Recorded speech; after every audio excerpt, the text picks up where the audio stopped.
And then came April of 1933,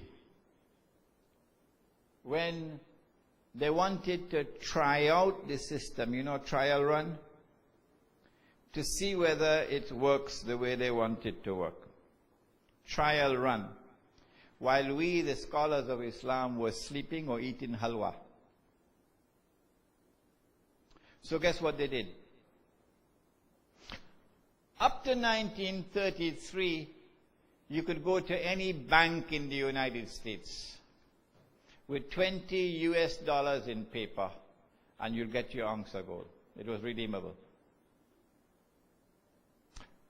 But in April of 1933, Uncle Sam declared that it is now illegal for anyone to keep gold. You could keep jewelry, no problem. On the 6th of April, you will find it in this book somewhere, you will find a declaration. I have printed it in the book. He made a declaration, a law, prohibiting anyone to keep gold as coins or as bullion. You had to sell your gold to Uncle Sam, that's the US government, at the exchange of $20 to 1 ounce of gold.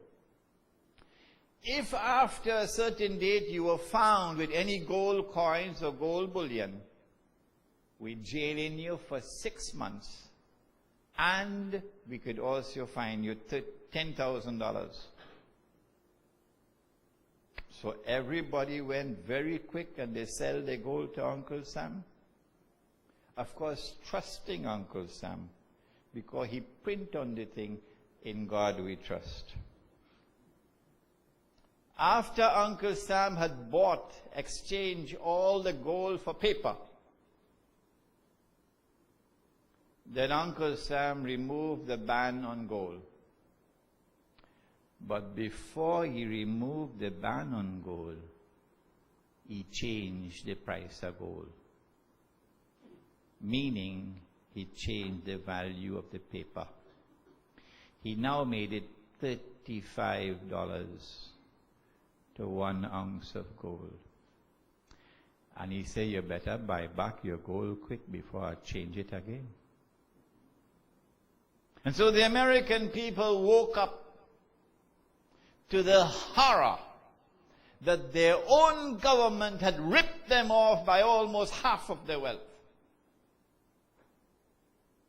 Where were the learned scholars of Islam when this happened? Did they not understand that this was a trial run for what is to come in the future? Where were the muftis issuing fatwa all the time? Did they not understand what was happening? Why were we not taught the subject when we were students? Why is it that there were no teachers teaching the subject to us? Nowhere. Not in Al-Azhar University, nowhere. May Allah have mercy on them who came before us. But we have a right today to ask, why were there no teachers? Why were there no scholars of Islam attempting to understand what was happening in the world of money? When we bought back our gold from Uncle Sam at $35 an ounce, we were robbed of almost half of our wealth. And so now you can understand what happens when the value of money falls. My loss is their gain. Malcolm would have understood it, but the rest of us can't understand it. My loss is your gain. There is an invisible transfer of wealth. Every time the value of that money falls, an invisible transfer of wealth from the innocent masses to a blood-sucking predatory elite. It is not that they simply want to get rich, to buy Mercedes-Benz, sports Mercedes-Benz, and have swimming pool in the backyard and all these things. No! That is not the purpose of their ripping us off. It is far worse than that. But in order to understand that, you have to come to Allah and His Messenger for them to explain to you that the purpose of the corruption of money, the replacement of sunnah money with this artificial money, which is constantly losing in value, the purpose for which it functions is to rip off mankind of their wealth, to reduce mankind to poverty, to reduce mankind to destitution, so that massa can rule without having to send the American Marines in.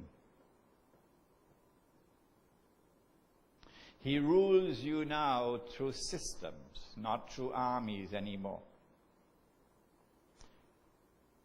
He has another plan up his sleeve when he reduces us to poverty and destitution in a wealthy country like Trinidad, with boundless energy resources, with such a vibrant economy, with such a literate population, with such excellent infrastructure, because a small island, we have roads everywhere, you could travel. In a small economy like, a small island like Trinidad, how do we explain? And these are the words of a government minister on television. I heard him with my own ears. That 70%, this is Danny Montano, 70% of the working force of this country earns less than $3,000 a month. Poverty level. How do we explain that a small elite in this country living it up, wealthy and growing richer, when in a powerful economy like this, so many people remain simply at the level of being able to meet their monthly expenses barely every month? That's all. Is this by accident or is this by design? This ain't bad, you know. At least you could still buy your doubles. But go to Indonesia now, as I've been to Indonesia. Go to Turkey. In Indonesia, the Indonesian rupiah collapsed about 4 or 5 years ago, overnight, to 20,000 rupiah to $1 US. And Indonesia lost more than half its wealth overnight. Where it gone? Ask Singapore now. Ask Hong Kong. And ask Manhattan. They wouldn't tell you. That way gone. The banking industry has sucked it up. But if Indonesia bad, listen to Turkey. Until the Turkish government just acted about 2-3 months ago. Do you know what was the value of a Turkish lira? 1.6 million Turkish liras equal $1 US. You want to buy a loaf of bread, you have to carry a wheelbarrow with money? I had a very enjoyable experience in Indonesia. My wife wanted to do some shopping. So I said, take $1 million. I gave her $1 million to go shop. $1 million in Indonesian money was about $100 US. When the people reach where Turkey reached, I call doubles. Trinidad still by the goat. What is the other basic function of this corruption of money? Number one is to rip us off, to reduce us to poverty and destitution, where we can no longer resist the slave master. You ain't going to march to no shagaramas anymore. You got to bow down and submit to massa. when you're in destitution. You're only concerned about your belly. But there's a second function for the corruption of money. And that is, the Prophet said, alayhi salatu wasalam, كَادَ الْفَقْرُ أَن يَكُونَ كُفْرًا, that poverty and destitution can lead a people to kufr. They know that that land out there is oppressing Muslims, waging war on Islam. They know it. But they say, breads is a matter of bread and butter. Eh? I want my US visa. Me ain't going to jeopardize my US visa for none of your Islam out there. So you stay away from me. Eh? I want to protect my US visa. So كَادَ الْفَقْرُ أَن يَكُونَ كُفْرًا. Poverty can lead a people to kufr, to betray Allah and His Messenger for a US visa. So you could go up to New York and buy 2 suitcases full, bring it back down and sell.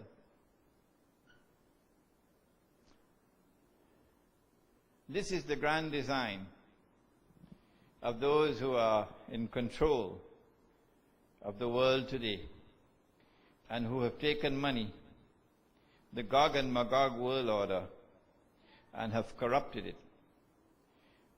It's not just haram. You can take it down now. It's not just haram. It is also riba. The Prophet said, alayhi salatu wasalam, I still have another 2 minutes. The Prophet said, alayhi salatu wasalam, if you meet a man coming to the market to sell his goods, and you buy his goods from him before he enters into the market, he come with a whole truckload of tupitambo. Sheikh Ali Mustafa, you know where tupitambo? Oh, you know where tupitambo, okay. Mazinga, show him what is tupitambo. The man come with a whole truckload of tupitambo. And you buy tupitambo from him for $2 a pound, wholesale. But when he went in the market, he found he could get $3 a pound, wholesale. The Prophet said, that's riba. You ripped him off. You ripped him off. It is an unjust transfer of wealth. Your gain was his loss. That man will never want to do business with you again. He wouldn't even want to shake hands with you again. Well, in the same way that rip-off was riba, this rip-off is also riba. Except that this is the biggest rip-off since Adam alayhi salam set foot on earth. What shall we do about it? When we come back, inshallah, this afternoon, we have one more lesson to teach before we turn to the question, what shall we do about it? How shall we respond to it? That lesson that we'll turn to when we come back this afternoon is money not just leaking and losing value, but money being lent on interest. ربنا تقبل منا إنك أنت السميع العليم وتب علينا يا مولانا إنك أنت التواب الرحيم برحمتك يا أرحم الراحمين. We have until 1:45, and I don't want only questions. I want you to also comment, your comments. And I want to see audience interaction. We have sitting in this audience today, alhamdulillah, people with considerable experience in this field. Our brother Imtiaz is here, one of the pioneers in this country in this field. We're very happy to have him here. So, we'd like to see some interaction from the audience, talking to each other, in addition to questions to pose to me. Okay, shall we start? Anyone wants to make a comment? Yes?